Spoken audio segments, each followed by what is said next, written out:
So, welcome back to our beginner's guide to SimCity and how to have a successful start with your city and your cities. We began this series by talking about how to have a successful start with the basics of a city. So, we started a city here and we also worked on adding a specialization. Then we moved on from that city to this city where we worked on how to have a successful start in the industry in the specialization of Omega. And that was based upon feedback and questions that I've gotten. Another topic that I want to touch on is a topic in which I've been getting lots of questions about, and that topic is tourism. How to have a successful start with a tourist city. So we have a city over here in which I want to get started. The most important thing that no matter what we talk about, it is so important that you have a good foundation set first. But yeah, let's spend some time. Let's go over tourism and how to have a successful start. As always, you want to have a good foundational city set. So, no matter what it is we work on, whether it's cities of tomorrow or tourism or we're drilling for oil, you always want to make sure that you've got a city that is able to stand on its own. So, I always check the wind to see what direction the wind is blowing in. I want to see where the water is, things of that nature. That way now I know how to approach the city. One of the things that I think happens is if you immediately jump into a particular specialization and your city is not able to stand on its own, I'm convinced that's part of the reason why some cities become a struggle, become a challenge for the player. So before we can really talk about tourism, we need to get this city up and running. I have done a tutorial on how to do that, the first couple of videos. There's really no need to spend time on that. So through editing, I'm going to go ahead, get a city up and running, and then we will proceed with our tutorial. So here we have ourselves just a basic city up and running. We have taken care of the primary needs of the city, such as power and water and sewage. We've got garbage collection. We have set up health, fire, police. We have a community college. The city overall seems to be happy. So it's so important that we get that basic foundational city set up. Now, if you watch any of my Let's Plays, you'll see that when I do tourism, a lot of times I will create an area that's specifically designated for tourists, its own neighborhood. The tourists that are coming to your city, that's your resource. So just like I set aside an area for my delivery trucks when I'm doing oil or processors, kind of the same thing applies for your tourists. Now, yes, you're more than welcome to include it inside of your city, but just know that traffic that is holding up individuals from getting to and from the tourist area can have a negative effect on how your tourist area performs. So, one thing that you may want to experiment with is setting up a neighborhood specifically set up to cater to your tourists. Now, when we're talking about tourism, we're talking about everything that deals with individuals coming to your city looking for entertainment. So, we're going to be talking about landmarks, we're going to be talking about stadiums, we're going to be talking about attractions, and we're going to be talking about gambling. They all operate in very similar ways. So, in this tutorial, in this city, we're going to be doing all of those because the way that you're wanting to attract and cater to your tourists is similar. So now the first thing that we need to talk about, we need to talk about transportation. Transportation is critical for your city, and the two most critical items is your bus terminal the regional bus terminal, not the shuttle bus, that's secondary, but your bus terminal and train. Within the city, if you want to help the individuals get around with streetcars, you can. And I know that there are boats and planes in the game. And if you've got Cities of Tomorrow maglev, I find boats and planes to be secondary to your bus and your train. Those are very important. So if I'm looking to get started with tourism, I definitely want to make sure that my city, that the city plot is a city plot that has a train connection. So we now have a bus terminal, we have a train station. These are our two primary ways of getting individuals into the city. They will drive in, but you're going to get the most visitors via these two methods. A little later on in the video, we will discuss and we will place the other ways of getting into the city, but I want to focus on your two primary ways first. Now, the reason why I have these items placed here is I want it to be a short or an efficient walk from either train, bus, or both to the attraction. So having a train or a bus station out here and then the individuals have to walk all the way out to this area is not nearly as efficient as having it placed here. So this is where a little bit of pre-planning comes into play. Whatever attraction you're trying to go for, you want to make the area an area of commercial as well. So you're going to be zoning commercial because you're going to want to try to capture as much business as possible with the tourists. So it's not just the tourist attraction, it's your commercial zone. Once the simulation realizes that you're going in the direction of tourism, it will start to convert these buildings into tourist related buildings. Not all of them, but some of them will become hotels, motels, and other commercial buildings that are geared towards visitor and visits and tourists and tourism with your city. Let's begin with landmarks. Now, when you are looking at your landmarks, you're going to find that some landmarks are listed as high tourist attraction. Other landmarks are listed as medium tourist attractions. If you have been trying to go down the path of tourism and you've been having some difficulties, my recommendation would be to start with medium tourist attractions. And the three tourist attractions that I would suggest that you start out with, you can start out with the windmill, start out with this, and the Washington Monument.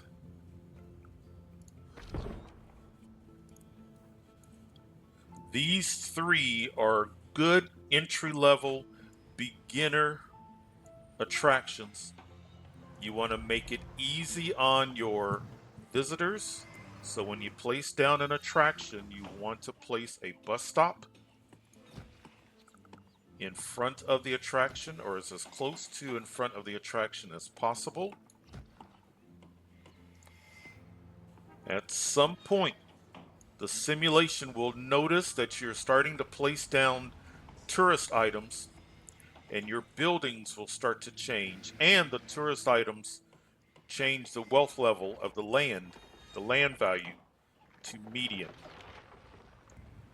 In addition to bus stops at your landmarks, you want to make sure you've got bus stops in your commercial area. That's going to help. It's going to take time with your landmarks, but you take a look, you can click on them, it will show you today's profit and yesterday's profit. You want to try to monitor it, but it may take a game day or two to see a profit. This monument, because it is the closest to transportation, you'll see it's already starting to turn a profit. Whereas the ones that are slightly further away have not turned a profit. As you're getting a feel for your visitors to your city, click on your population, go to detail, you can go to tourists, and you can see that as of right now, this city is attracting mostly low wealth visitors, some medium, and zero high wealth.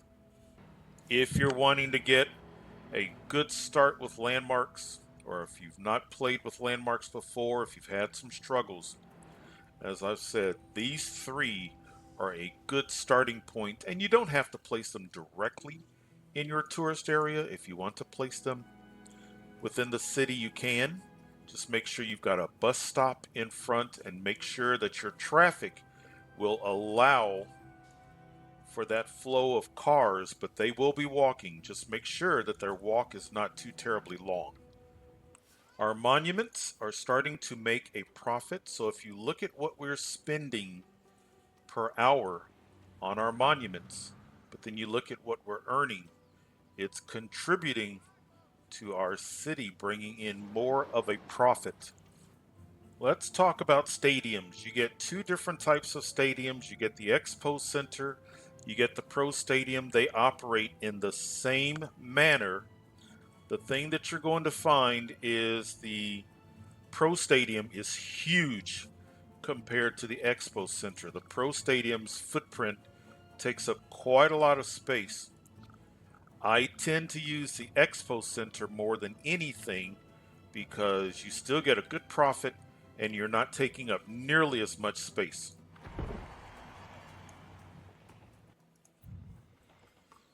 Now, there are some buildings that you place and you put down the sign just because the sign is there. But what you will notice is with the Expo Center, and you would also notice this with the Pro Stadium, the sign actually serves a purpose. This sign is going to attract low, medium, and high wealth tourists.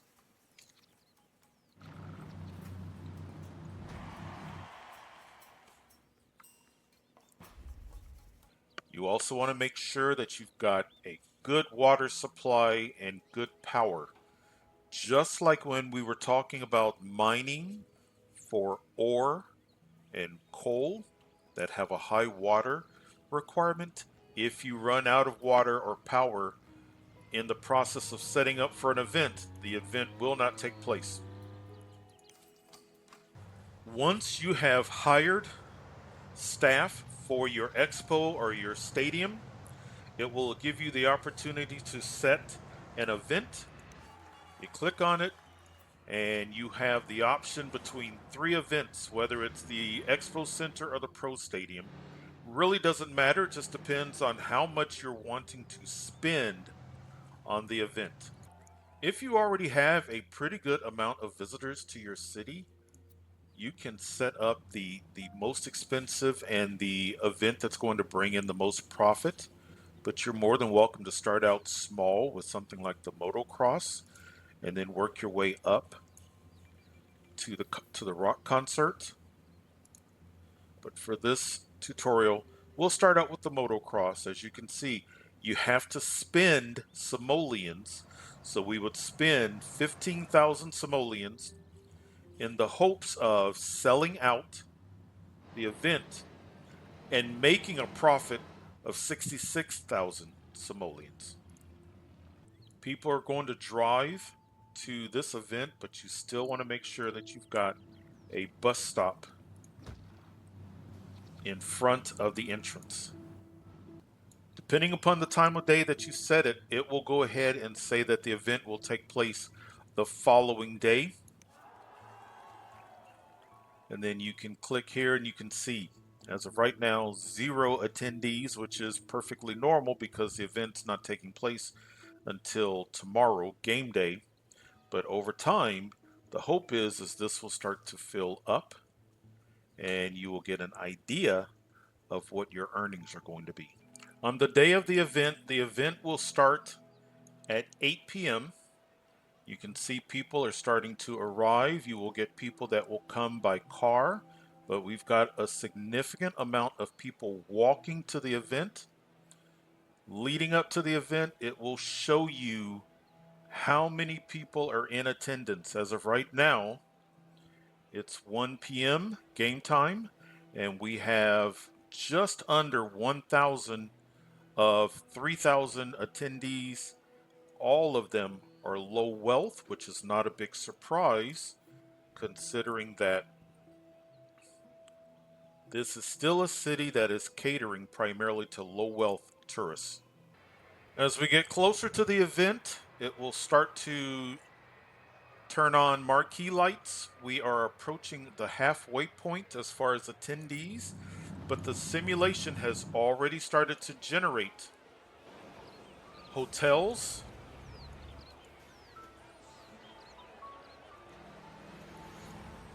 in response to the fact that you've told the simulation that you are now a tourist city or a tourist destination in this part of the city. Our parking lot is filling up. We are getting really close to a sold out show. It shows us here what our payout is.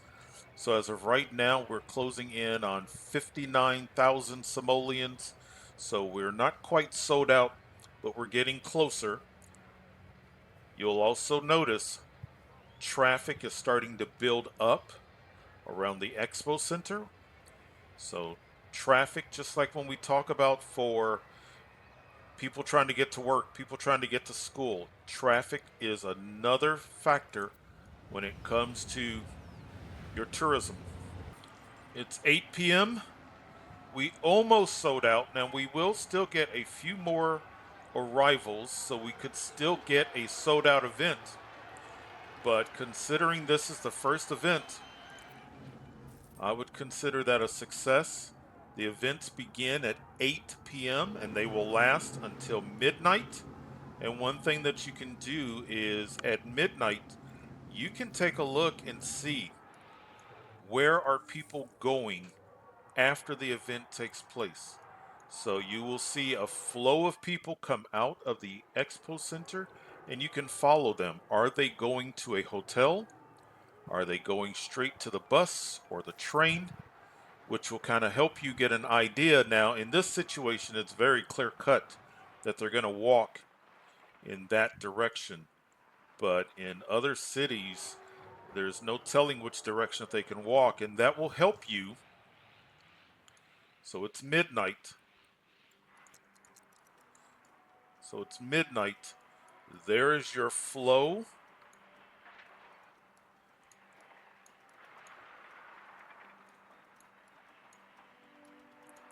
And as you can see, the flow is heading towards.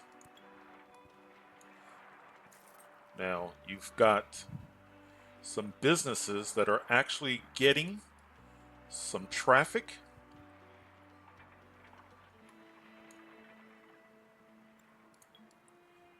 Most of your people are back at the train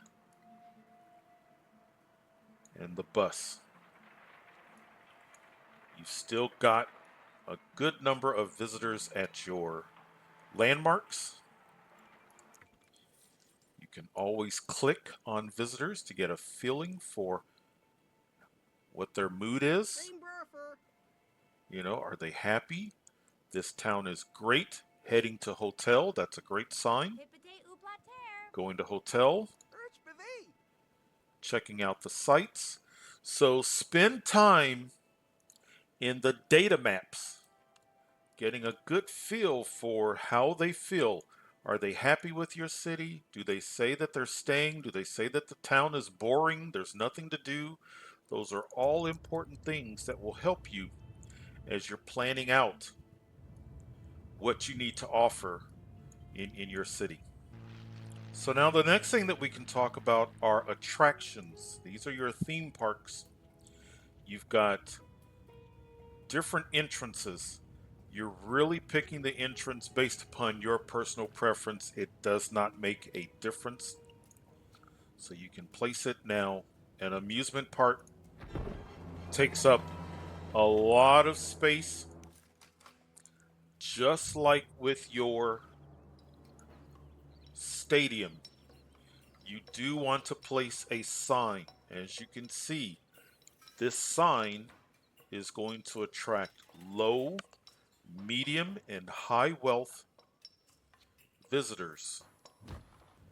When it comes to the amusement park, you've got the first level of rides, you've got your concessions, and then you've got your marquee rides, and you have to unlock the marquee rides.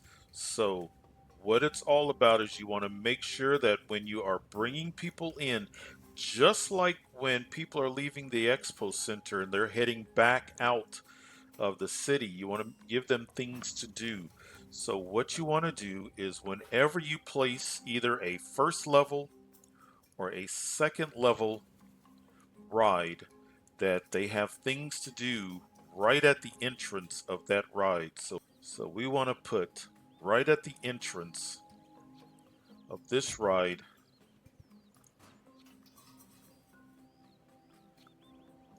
some concessions. Doesn't matter if it's food or what, we want to give them a place to sit.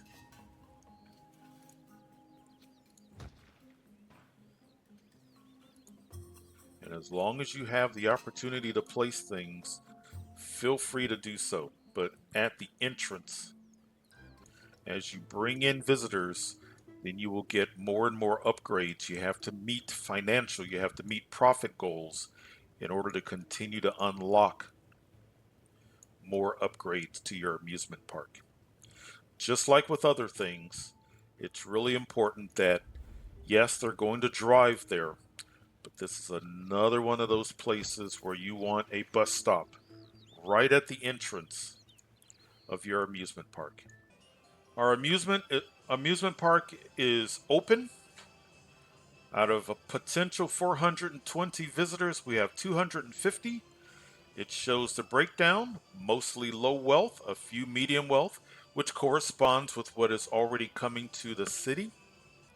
But you can see a steady flow of cars.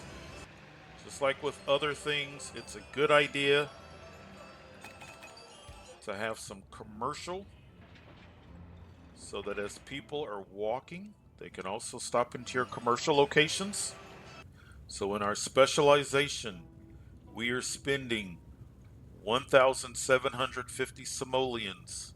As of right now, we're bringing in 5,550 simoleons per hour. So our profit continues to go up. We've not nearly maxed out the amusement park, and we've only done one event at the expo center. It's up to you to remember to schedule events. Our first event went very well, so we're going to make more of an investment and we're going to invest in a rock concert. Our buildings continue to respond.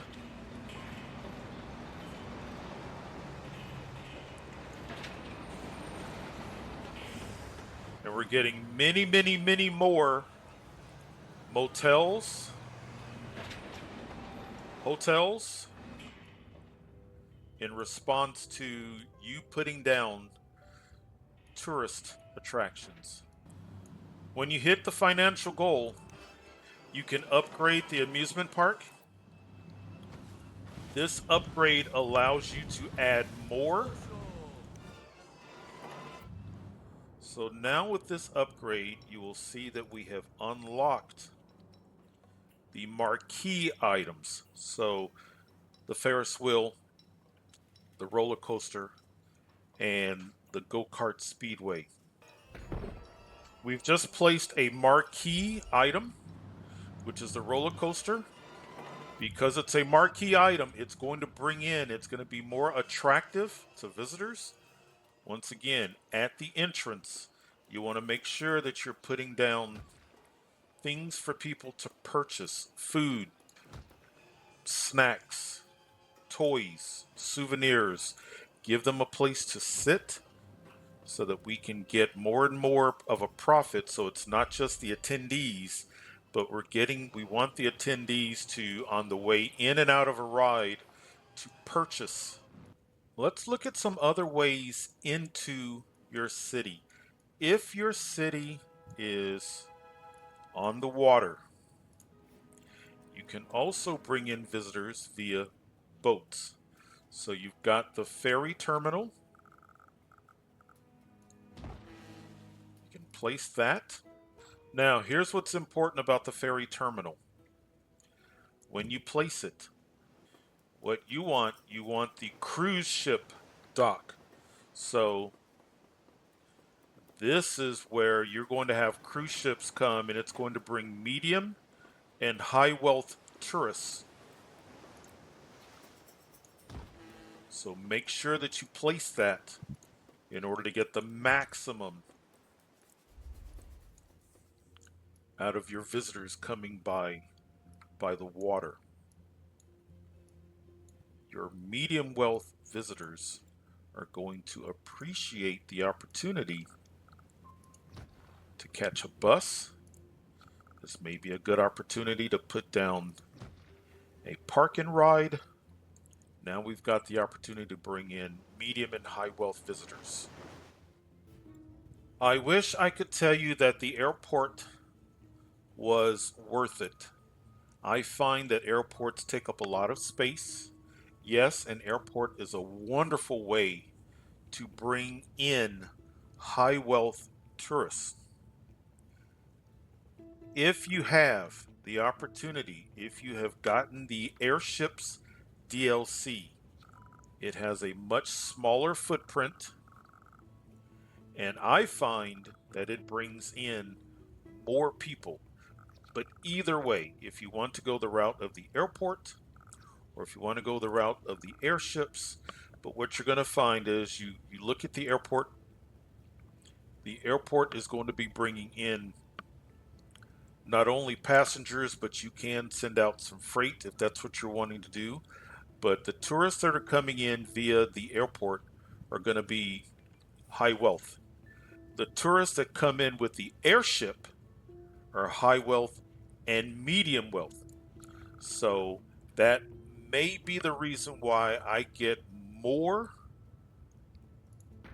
visitors overall to my city is because the airship is catering to two wealth levels instead of one, and it's taking up less space. If you're doing airships and you're wanting to get into commuters and you want to put down an airship in other cities, you want to make sure that you remember to put down the commuter airship mooring, and you want to make sure you're putting that down in both cities if you're wanting to use your airships for commuting purposes between two cities. And as always, you're going to want to put down bus right in front of your airship. It's a good investment to upgrade your high density road to high density streetcar. This is another way of helping your visitors get around your city, well, around your tourist area. Once you place the streetcar, then you want to put down the streetcar stops, just like with your bus stops. You want to put these in areas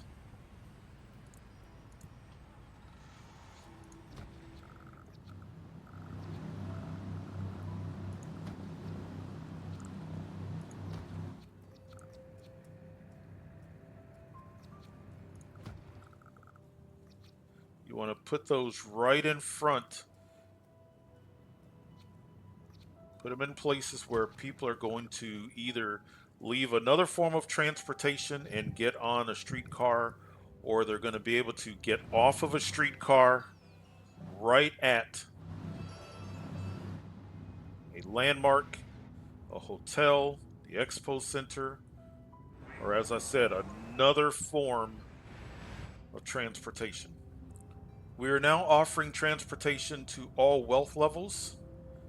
Low wealth is still our predominant group that's visiting this city. Medium wealth is right behind. We do have a fair amount of high wealth, but not a lot. We have discussed landmarks, we've discussed stadiums, We've discussed attractions. Now let's talk about gambling because this is it's a separate tab, but for me, I consider this part of that tourism category.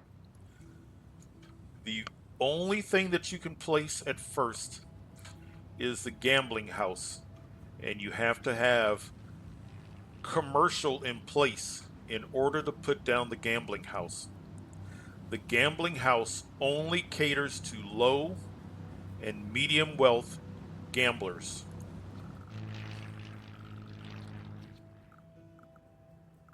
You want to be careful about how you place it because there are things that I think are important to put down with a gambling house.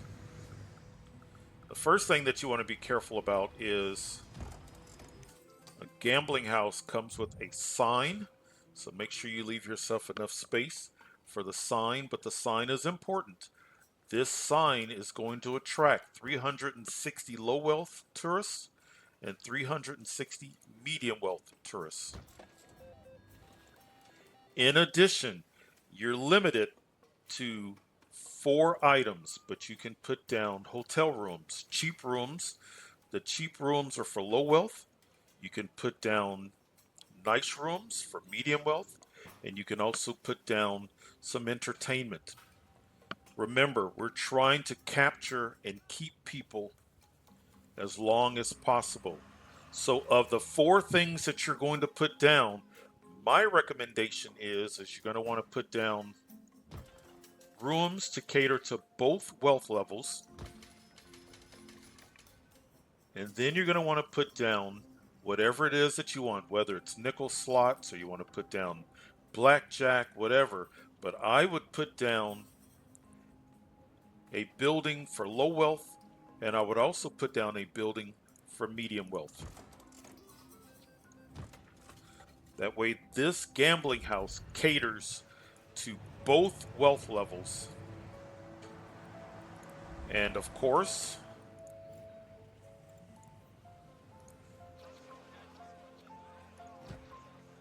we want a bus stop. You may not always have space, so if you want to place something like this, you can. If it were me and you had limited space, I would place down a gambling house. I would make sure, now fortunately you can place a sign. It doesn't have to be right next to the gambling house. But if it were me trying to capture, and it's up to you how you want to do this. For me, what I'm valuing are people, because they can already gamble here. I'm valuing people spending the night and staying. If I've got the space, then I would look at what group I have the most in my city, and that's low wealth. So I don't have space for everything, but I do have enough space for lodging for both wealth levels, as well as a gambling opportunity for my largest group. I'm going to sound like a broken record, but another bus stop right in front. It is rare that a gambling house is not going to be successful for you. It does not take long. This gambling house is already starting to turn a profit, as well as this one. If you're finding that your gambling house is not turning a profit, look at the traffic, look at its location. Are your visitors able to get to it? This is the perfect opportunity to talk about the fact that now that we have introduced gambling, we have also introduced crime to the city. So, in proximity, yes, we have a police station over here, but now what I need to do is I need to address the fact that crime is going to be coming to the city. I'm going to want to invest in more police protection closer to my gambling locations. Once I earn 52,000 simoleons in gambling, then I will unlock the gambling headquarters headquarters, which will allow us to place casinos, which will offer larger or potentially larger profit opportunities. This is one of those rare instances where you're going to have a lot of commercial in your city. We started out this city with a foundation of lots of industry. If you find that you're needing more employees for your commercial locations, there is nothing wrong with dezoning and getting rid of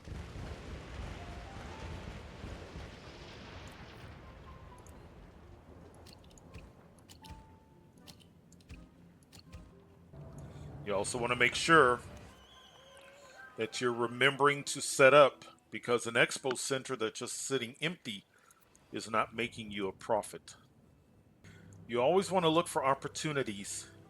So what we can do is for individuals coming and going off of this ship, because we are going to get some medium wealth, we can place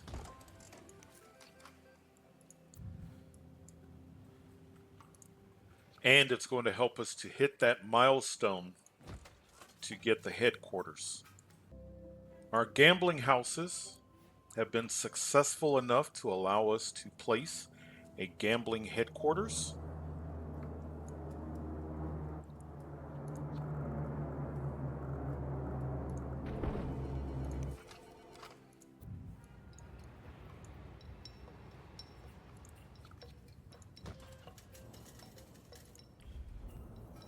Which then allows us to unlock the casinos. The gambling headquarters comes with several divisions.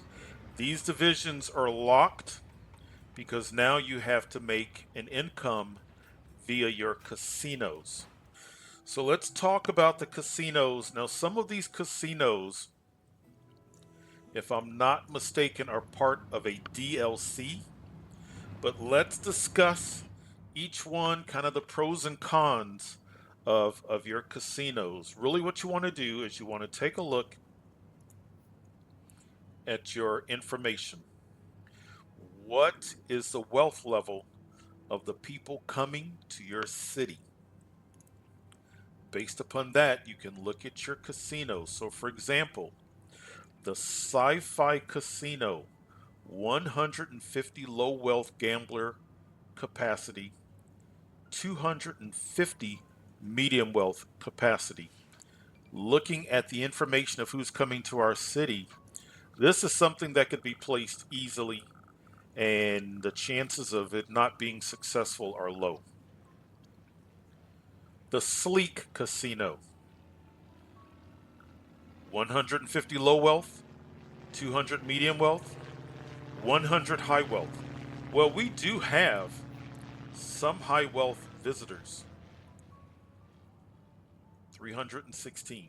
So that is another casino that should be successful in your city. Once you get to the Roman Luck Casino, it does not cater to low wealth. It caters to medium wealth, 200, high wealth, 200. If you look at the information on your city, yes, you should be fine with the medium wealth, but you may be pretty close to bringing in the number of high wealth in order to make that casino worthwhile. Elegant Casino moves it even further, 100 medium wealth capacity, 300 high wealth capacity. Currently, with this city, we only have 317. So nearly every single high wealth visitor to this city would need to go to that casino in order for it to be profitable, and you're spending 6,000 simoleons per hour.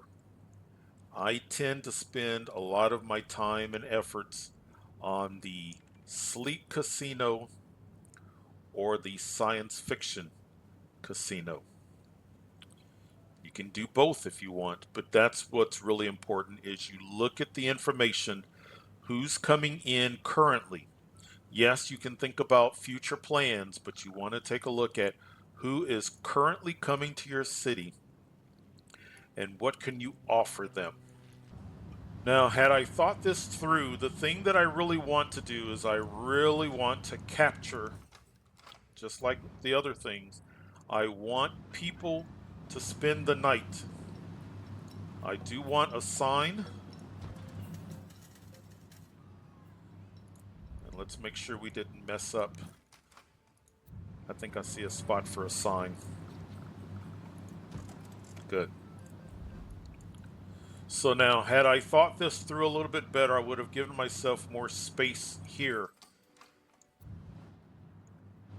I currently do not have the opportunity to put a hotel room. So if I were playing this city for real, I would probably relocate this because I really do want to be able to have my visitors spend the night. May have more space here. I have ground floor, that's for low wealth. I have sleek rooms, my tower, that's for medium wealth. And I have penthouses. And it's up to you, however way you want to do this. Let's do this just because of space. And if you're thinking about bus stops, you are correct. That police station is way over there. I'm thinking about putting another police station. And this is the type of city where if you want to put a police precinct, I have no issues with that. Our sci-fi casino is starting to turn a profit. Now, when you're looking at profit, remember the day that you place it, a lot of times it's going to lose. So you may need to go a game day or two to see a place like this turn a profit. But as I've said earlier, I like to do a combination. Now, it may not be a combination where I've got an amusement park, an expo center, landmarks, and casinos, but many times I will have a combination of tourist draws in a city. This tutorial city is doing well. So we look here, we see that we spent 45,000 simoleons to put on an event. The event brought us 192,000 simoleons. Our amusement park has brought in 44, almost 45,000 simoleons in the specialization. So the specialization would be anything under that culture or gambling. We are spending just over 7,000 simoleons an hour, but we're bringing in 25,000 simoleons an hour. So that's a wonderful profit. And then the good thing is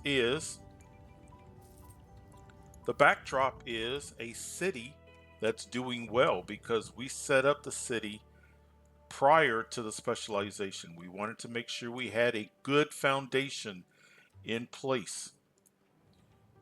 So important to make sure that you've got good traffic flow so that this city could be absolutely a nightmare. And in reality, if you look, I need to make some adjustments because this highway leading into the city itself, meaning this portion of the city, we've got ourselves a bit of a backup. So I would have to investigate that. However, when you get into the roads leading to the tourist area, not that bad. So that's another reason why I like to separate and create my own little neighborhood for tourism. I don't want my tourists that are trying to get here to attend an event or to visit something, go to amusement park, go gamble their money away. I don't want them stuck in traffic. So, but yeah, this looks good. Now here is a city dedicated to tourism that we worked on during our season 4. Let's Play. So we've got a variety of things here. So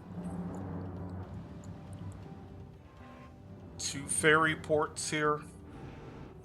We've got casinos, amusement park, pro stadium, more casinos.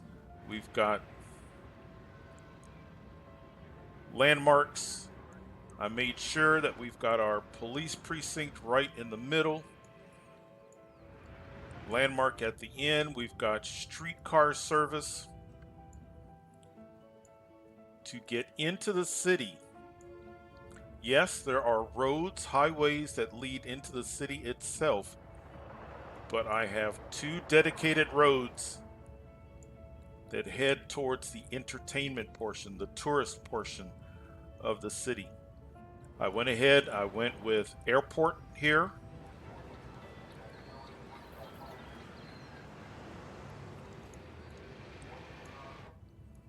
But most importantly, as I've said, this is all about bus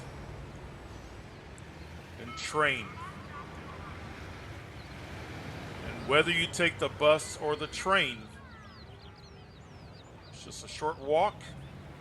And once you hit that area there, you are now in the tourist district. Here is another city from season 4 Let's Play, where we've got our tourist area. Now this is not nearly as dedicated to tourism as the city we just looked at, but we've got our gambling houses, have the Eiffel Tower,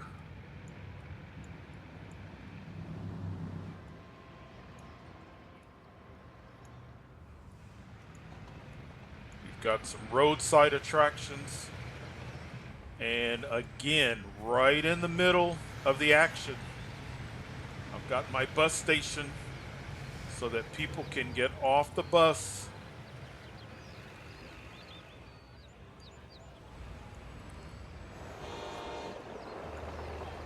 There's train. They can get off the train.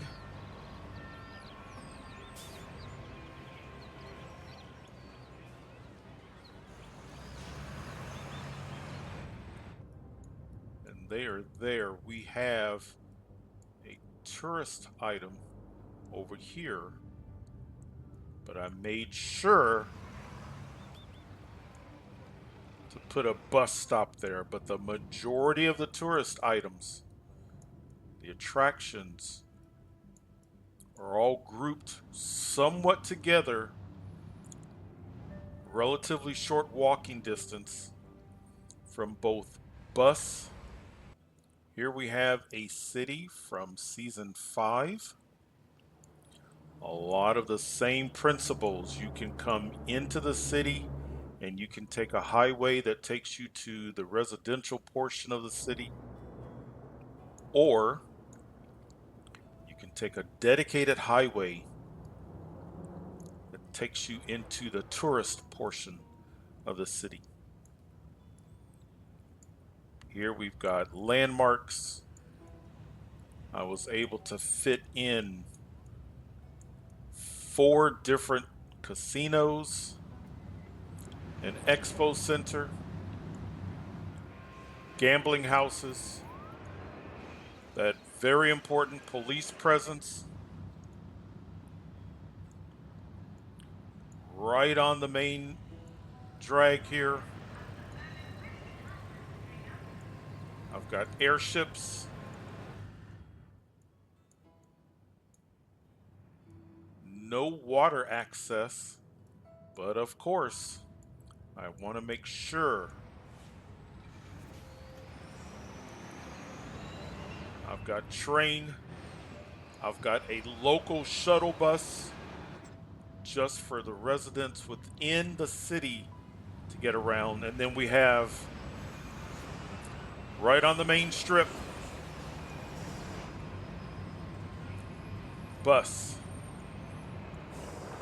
A lot of things have converted because they recognize that we are doing a tourist destination, but it's a nice, quick, easy walk to get to the casino,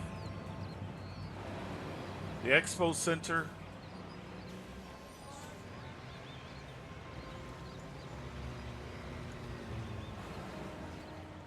or a landmark. And of course, as always, my bus stops in front.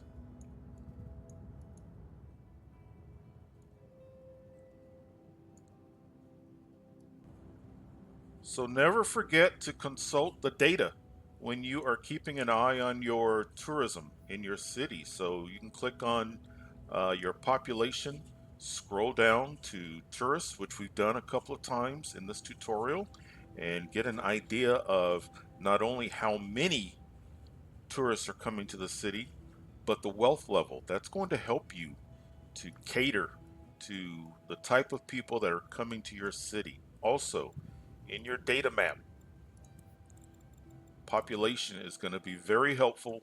The population is going to show you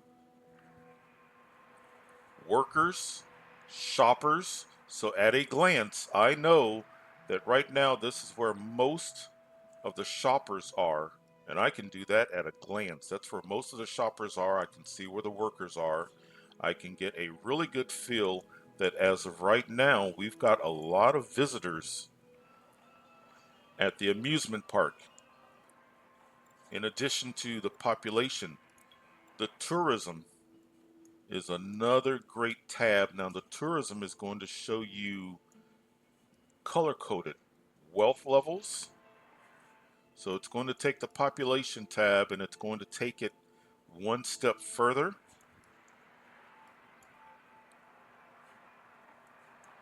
So at a glance, I know the wealth level, I know how many high wealth, medium wealth, low wealth. I also have a good idea of how many hotel guests are staying at a hotel.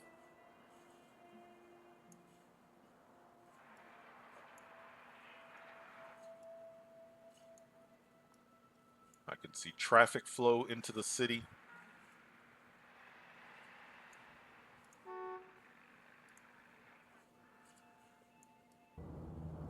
So to recap, when you are getting into tourism, and it doesn't matter if we're talking about landmarks, we're talking about stadiums, we're talking about amusement parks or casinos, the big key is making sure that your visitors to your city are able to flow from wherever they're coming into the city, whether it's bus, train, boat, plane, or they're driving in, that they're able to get to the tourist destination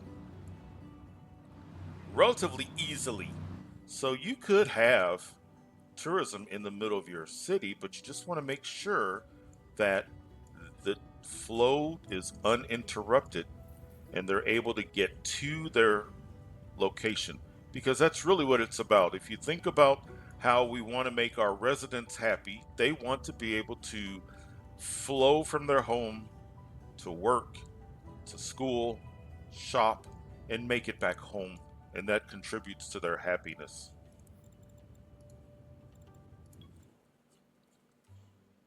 Same thing applies. People want to be able to come to a city that's catering to tourists and they want to be able to get into the city, whether that's car, bus, train, boat.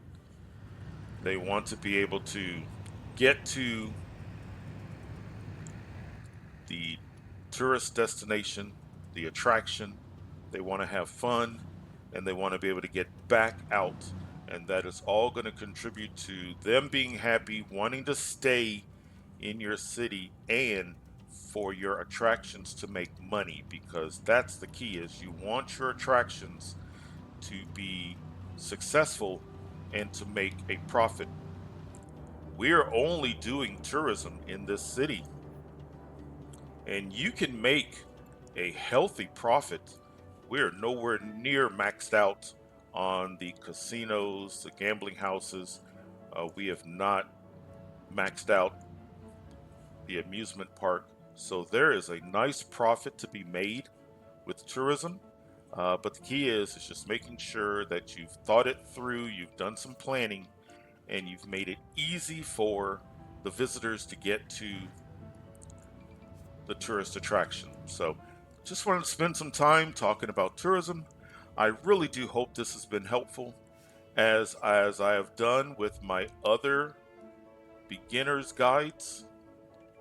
I invite you, if you've got any questions, if we need to do a follow-up video on tourism, I'm more than happy. Whatever questions that you have, just let me know. I'm happy to do that. But please enjoy, have fun with your tourist city. Let me know how it's going, and we will see you next time.